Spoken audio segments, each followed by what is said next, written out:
This is Brazil.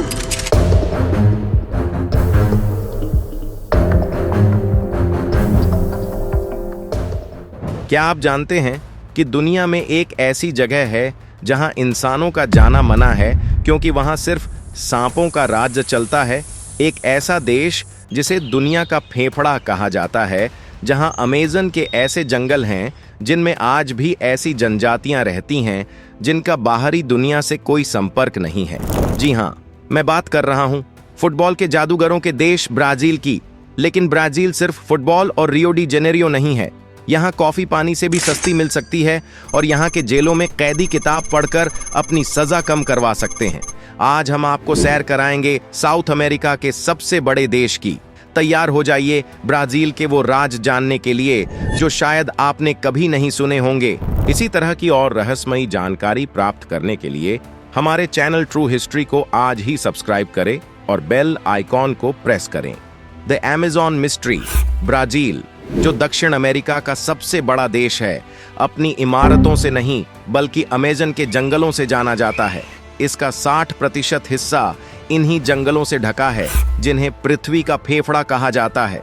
ये जंगल इतने घने हैं कि कई जगहों पर बारिश की बूंदों को जमीन तक पहुंचने में 10 मिनट लग जाते हैं। हैरानी की बात है कि यहाँ आज भी 70 से ज्यादा ऐसी जनजातियां हैं जिनका बाहरी दुनिया से कोई संपर्क नहीं है।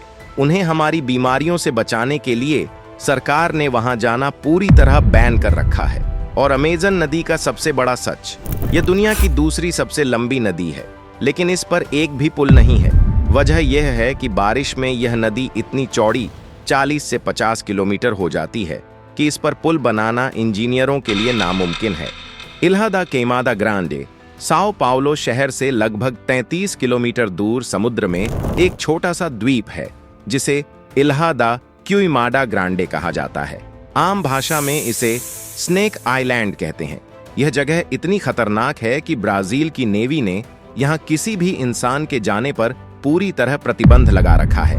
यहाँ दुनिया के सबसे जहरीले सांपों में से एक गोल्डन लांसहेड वाइपर पाया जाता है। कहा जाता है कि इस द्वीप पर हर एक वर्ग मीटर में 1 से 5 सांप रहते हैं, यानी आप जहां भी पैर रखेंगे वहां सांप होगा। इन सांपों का जहर इतना तेज होता है कि यह इंसान के मांस को गला सकता है। स्थानीय मछुआरे बताते हैं कि कई साल पहले एक मछुआरा गलती से यहां चला गया था। कुछ दिनों बाद उसकी नाव खून से लथपथ मिली।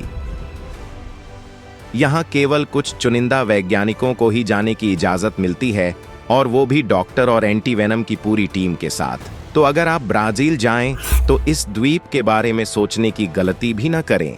प्रिजन्स एंड रिडेम्पशन ब्राजील सिर्फ अपने खतरों के लिए नहीं बल्कि अपनी अनोखी सोच के लिए भी जाना जाता है। यहाँ की जेल व्यवस्था में एक ऐसा नियम है जिसने पूरी दुनिया का ध्यान खींचा है। ब्राजील की भीड़ भाड़ वाली जेलों में कैदियों को अपनी सजा कम करवाने का एक अनोखा मौका दिया जाता है, किताबें पढ़कर। इस प्रोग्राम का नाम है रिडेम्पशन थ्रू रीडिंग। नियम यह है कि कैदी साल भर में अधिकतम 12 किताबें पढ़ सकते हैं।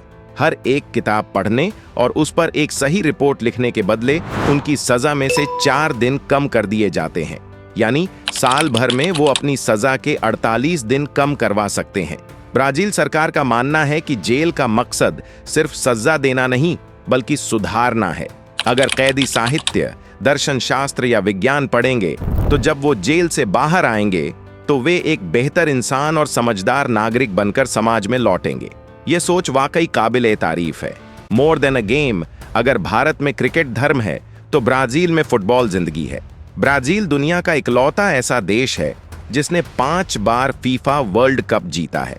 यहाँ हर बच्चा, चाहे वो अमीर घर का हो या किसी गरीब फवेला झुग्गी का, उसके पैरों में एक ही हुनर होता है, फुटबॉल। महान खिलाड़ी पेले से लेकर रोनाल्डो, रोनाल्डिन्हो और नेमार तक इस देश ने दुनिया को फुटबॉल के सबसे बड़े सितारे दिए हैं। ब्राजील के लोगों का फुटबॉल से जुड़ाव कितना गहरा है, इसका अंदाजा आप 1950 के वर्ल्ड कप फाइनल से लगा सकते हैं। ब्राजील अपने घर में उरुग्वे से हार गया था। उस दिन पूरा देश रोया था। लोग बताते हैं कि रियो डी जेनेरियो के स्टेडियम में इतना सन्नाटा था कि मक्खी उड़ने की आवाज भी सुनी जा सकती थी। आज भी अगर आप ब्राजील जाएं तो आप देखेंगे कि लोग सड़कों पर, बीच पर, गलियों में हर जगह फुटबॉल खेलते नजर आएंगे। Coffee empire. पिछले 150 सालों से ब्राजील दुनिया का सबसे बड़ा कॉफी उत्पादक देश बना हुआ है। दुनिया की लगभग 1/3 कॉफी अकेले ब्राजील से आती है। यहाँ कॉफी सिर्फ एक ड्रिंक नहीं बल्कि मेहमान नवाजी का प्रतीक है। ब्राजील में आप कहीं भी जाएं, किसी के घर, ऑफिस या पेट्रोल पंप पर आपको एक छोटा कप कॉफी जरूर ऑफर की जाएगी, जिसे वहां कैफेजिन्हो कहते हैं। ये बहुत स्ट्रॉन्ग और मीठी होती है। दिलचस्प बात यह है कि 1932 में ब्राजील के पास अपने एथलीट्स को ओलंपिक में भेजने के पैसे नहीं थे। तब सरकार ने उन्हें एक जहाज में भरकर भेजा और साथ में कॉफी की बोरियां रख दी। एथलीट्स को कहा गया कि रास्ते में कॉफी बेचकर अपने टिकट का पैसा निकालें। यह किस्सा बताता है कि ब्राजील के लिए कॉफी काले सोने से कम नहीं है। जापान के बाहर सबसे बड़ा जापान, ये फैक्ट आपको जरूर चौंका देगा। अगर मैं आपसे पूछूं कि जापान के बाद सबसे ज्यादा जापानी लोग कहां रहते हैं, अमेरिका, चीन? नहीं, जवाब है ब्राजील। ब्राजील के साओ पाउलो शहर में एक इलाका है जिसे लिबरडेड कहते हैं। जब आप यहां जाएंगे तो आपको लगेगा कि आप टोक्यो में आ गए हैं। लगभग 15 से 20 लाख जापानी मूल के लोग ब्राजील में रहते हैं। 20वीं सदी की शुरुआत में हजारों जापानी लोग कॉफी के बागानों में काम करने के लिए ब्राजील आए थे और फिर यहीं बस गए। आज ब्राजील के कल्चर में सुशी और जापानी त्योहार भी उतने ही लोकप्रिय हैं जितना कि सांबा डांस। Travel guide. अब अगर आप ब्राजील घूमने का मन बना रहे हैं तो इन जगहों को अपनी लिस्ट में जरूर शामिल करें। रियो डी जेनरियो, यह शहर ब्राजील की धड़कन है। Christ the Redeemer. 98 फीट ऊंची ईसा मसीह की यह मूर्ति दुनिया के 7 अजूबों में से एक है। यहाँ से पूरे शहर का नजारा देखना एक जादुई अनुभव है। कोपाकाबाना बीच, ये दुनिया के सबसे मशहूर बीच में से एक है। यहाँ की वाइब, पार्टी और समुद्र की लहरें आपको दीवाना बना देंगी। इग्वाजू फॉल्स, ये ब्राजील और अर्जेंटीना के बॉर्डर पर स्थित है। यह दुनिया के सबसे बड़े वाटरफॉल सिस्टम में से एक है। यहाँ 275 से ज्यादा झरने एक साथ गिरते हैं। अमेरिका का नियाग्रा फॉल्स इसके सामने बच्चा लगता है। यहाँ की आवाज और पानी की बौछारें आपको प्रकृति की असली ताकत का एहसास कराएंगी। अमेज़न जंगल सफारी। अगर आप एडवेंचर पसंद करते हैं तो मनोस शहर जाएं। यहाँ से आप अमेज़न नदी में क्रूज ले सकते हैं, पिंक डॉल्फिन देख सकते हैं और जंगल के बीचों बीच बने लॉज में रुक सकते हैं। ब्राजील जाने से पहले ये नियम रट लें।